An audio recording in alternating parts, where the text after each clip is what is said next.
The words felt like stones dropping into still water, heavy and final. No intimacy anymore, Jake. I saw the ripple confusion, then hurt, spread across his face, replacing the easy smile he'd worn just seconds before. We were curled up on his worn leather sofa, a half-eaten pizza cooling on the coffee table. A rom-com neither of us was truly watching flickering on the screen. His hand, which had been absently tracing circles on my bare arm, a gesture as familiar and comforting as my own heartbeat, froze mid-motion. The air, thick with the scent of pepperoni and his familiar cedarwood cologne, suddenly crackled with tension.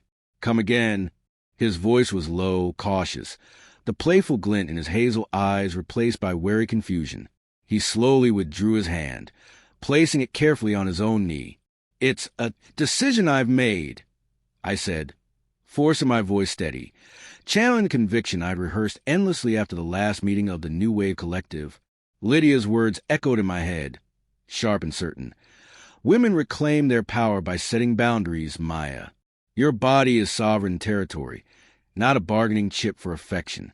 If he truly respects you, he'll understand it's not personal. It's about boundaries, Jake. About not letting physical connection be the default, the currency of our relationship. We need to build something deeper, based purely on emotional and intellectual connection." He stared at me, his brow furrowed, searching my face for a sign this was some ill-timed joke. Finding none.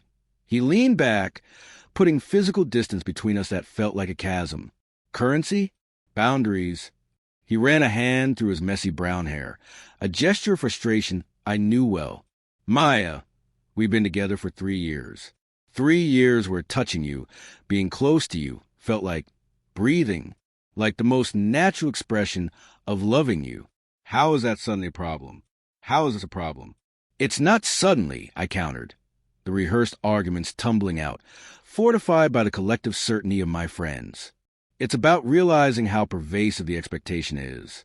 That women are conditioned to provide intimacy as proof of love or to maintain peace. I need to know you're here for me, Jake, not for that," the word that felt crude, reducing something I had once cherished to a transaction, but Lydia's voice was louder, more persuasive than my own flickering doubt. He let out a long, slow breath, the sound heavy in the sudden silence of the apartment, broken only by the inane laughter from the TV. "So this is a test? To prove my love is pure enough? Unconditional enough?" His voice was flat, devoid of its usual warmth. "Or is it an ultimatum? No intimacy or no relationship?" "It's not an ultimatum," I insisted, though the line felt blurry even to me. "It's a necessary boundary for my sense of self. My feminist principles demand this space." Saying it felt powerful, like wielding a shield forged by Lydia, Simone, and the others. I was doing the right thing. The strong thing. Jake didn't yell. He didn't argue further. He just looked at me with an expression I couldn't fully decipher. Profound sadness mixed with dawning, weary understanding. "Principles," he repeated softly, the word hanging in the air like smoke. He stood up, his movements deliberate, almost slow motion. He picked up his empty beer bottle and carried it to the kitchen. I heard the clink as he placed it in the recycling bin. When he walked back through the living room, he didn't look at me. He grabbed his keys and wallet from the side table. "Jake!" My voice sounded small, uncertain. The shield felt suddenly heavy and cold.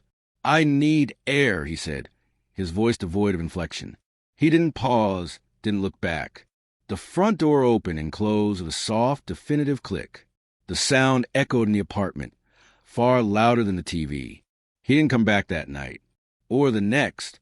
The following days were a blur of agonizing silence and frantic texts from me that went unanswered. My phone became a lead weight in my hand. Calls went straight to voicemail. I oscillated between righteous anger. See, he couldn't handle respecting my boundary. Lydia was right. An gnawing, terrifying emptiness that started in my chest and spread outwards, chilling my fingers. I replayed the scene constantly. The confusion on his face, the withdrawal, the finality of that click. Had I been strong, or had I been cruel? My resolve, initially steeled by the unwavering support of the new wave, began to corrode. Lydia was triumphant when I told her.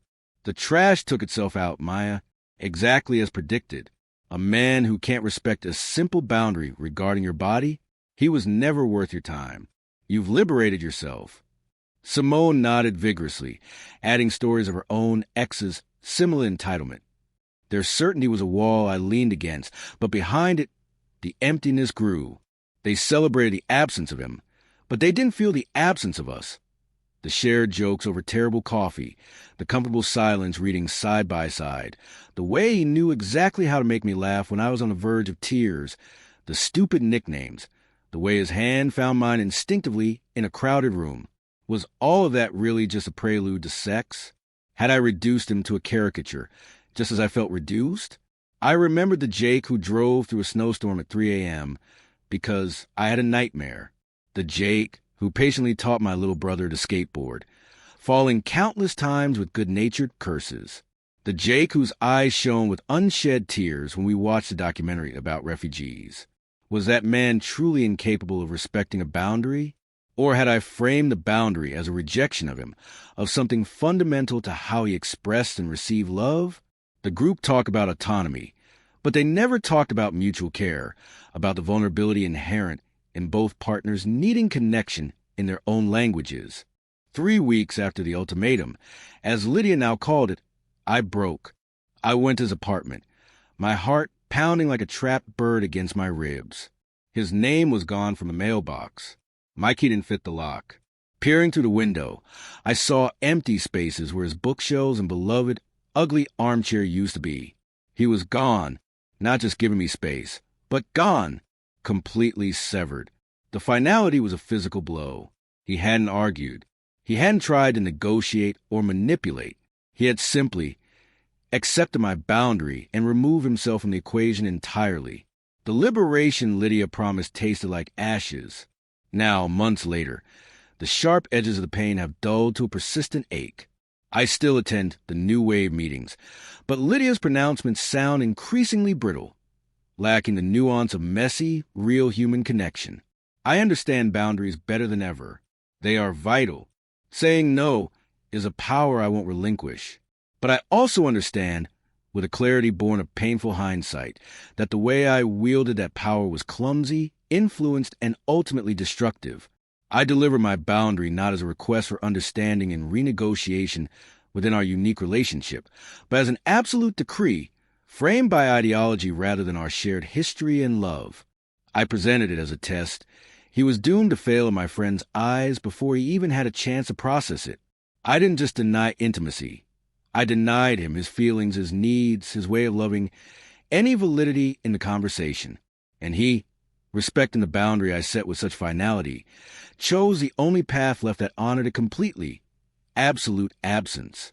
I said, no intimacy anymore, expecting a battle, a negotiation, perhaps even a grudging acceptance. I never expected silence. I never expected him to simply vanish, taking with him the warmth, the laughter, and the deep, complicated love that wasn't perfect, but was ours. The silence he left behind is the loudest lesson I've ever learned.